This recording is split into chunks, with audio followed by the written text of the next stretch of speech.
What is going on, Swoopers? Welcome back to another episode of Swoop Luke. In this episode, we'll be reviewing and debriefing the Collingwood Hawthorn game.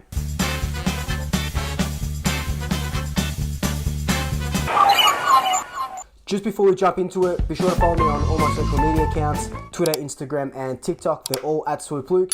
If you are a new Swooper, welcome. Thank you so much for joining us. Be sure to hit that subscribe button, hit that notification bell. And if you are a returning Swooper, welcome back.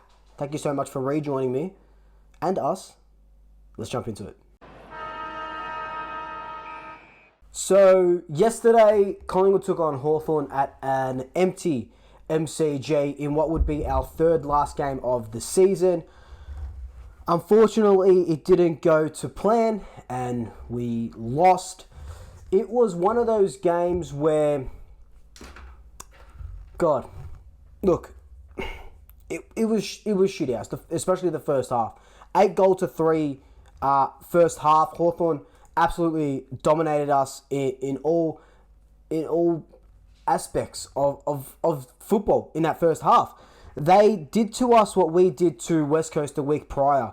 They blocked the corridor. They got their defensive structures down really well. Whenever we had possession of the ball, we couldn't move it quick enough.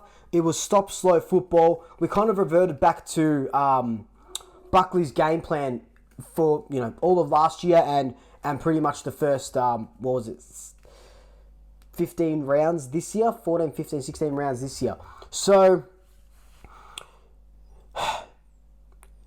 God, it was hard to watch. If you watched my watch along, you could tell how frustrating it was to watch and how frustrated I was getting, because with the amount of pressure that Hawthorn put onto us, and I brought this up in my preview of the game, Hawthorn are a good tackling side, they're a good pressure side.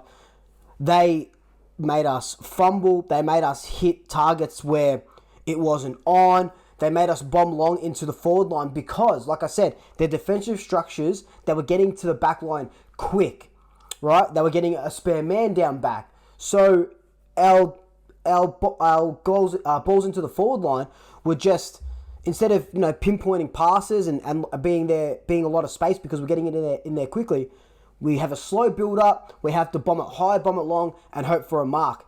Unfortunately, Mason Cox wasn't there yesterday, so it was a game that did call for a tall, high marking forward. Mason Cox would have been the man to sort of do that, especially with the balls that were coming in. But that doesn't happen. And like I said, we put on 3 goals in the first half. And we only come alive in the second half when we are already down, I think, 45-ish points, or it was plus 40 points. So in that second half, we did, get the margin back from 40-odd points to, I think we got it down to just over 3 goals maybe. And, there was hope. There was hope that we could come back, seeing what Hawthorn did with Brisbane Lions last week. They let Lions kick 7 goals in that last quarter after being up by 40-odd points as well. But when there's too many passengers in the team, and even Taylor Adams came out after the game and said there was a bit too many passengers, you can't just rely on 3 or 4 or 5 guys to will you over the line when the deficit is that bad. So, look, it was a crappy game. We just got to chalk it up to one of those games, and I know it hurts because we played so well against the West Coast Eagles the week before, and we've just been on this roller coaster. Beat Richmond really well, yeah? Lose to Carlton, shithouse. Beat West Coast really well. Lose to Hawthorn like we did. We still haven't lost a game over 30 points, and that's great. That's awesome, in a way. But still, these are the type of games that we should be playing. Hawthorn, like I said in my preview, they're exactly like us, on the same trajectory, the same sort of, stats, if you will, throughout the season, sitting on the same amount of wins and stuff like that. And now they've leapfrogged us, and now we're third last on the ladder. I still don't think we'll win the wooden spoon, but I think that yesterday was a very winnable game. I said we were going to win by 30, and I think that's what the boys went in with, thinking that, all right, we're going to win this game. Not taking into consideration the fact that Hawthorn, the players at least, are doing this for Alistair Clarkson now. They're going on a farewell tour for Alistair Clarkson, and they're going to win most of their last 2 games for Clarko for the 17 years he's been at the club. But let's look at some positives from yesterday. Jordan De Goey, bona fide midfielder. 28 disposals, 8 clearances. Taylor Adams, 30 disposals, 6 clearances. Adams, love him. You know, he's a certified swooper, as you've seen. Needs to clear up his disposal a little bit, but when there's that much pressure on you, it's fair enough that you're making those sort of mistakes. Jack Ginnivan, or Tonic as I like to call him, kicked 3 goals. Elliott kicked 2 goals.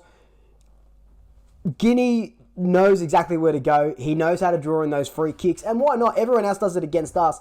Let him do it. Kicked 3 goals. That's awesome. So he's kicked 4 goals in 2 games. Bo McCreary came back. Didn't have a lot of impact, but it was nice to see him have a run after, 6 or 7 weeks out with a hamstring injury. Finlay McRae kicks his first ever goal, and that was awesome. He absolutely smashed it. Like, look at his touches. 20 disposals. Obviously kicked his first goal. Went at 80%. I think he played 70 of 120 minutes. So he played significantly less game time. Young kid, you know, first year and stuff like that. That's fair enough. He is going to be a start, as is Ollie Henry. Ollie kicked another goal, showing us a lot of what he can do. He's smart with the ball, can take a good mark. These kids are going to lead the resurgence of Collingwood. They're going to lead us into this new era. You know, obviously yesterday we played without Scott Pendlebury, so it's different. Finlay started, I think, 21 centre bounces, so that's obviously without Pendlebury in there. Finn gets that chance. So we're seeing the next era of Collingwood. And yes, we lost and it sucks, but it was really good to see that the kids are great and they're going to be all right. Couple stats that we can look at. Hawthorn beat us in almost everything. Kicks, handballs, they smashed us in. Disposals, they smashed us in.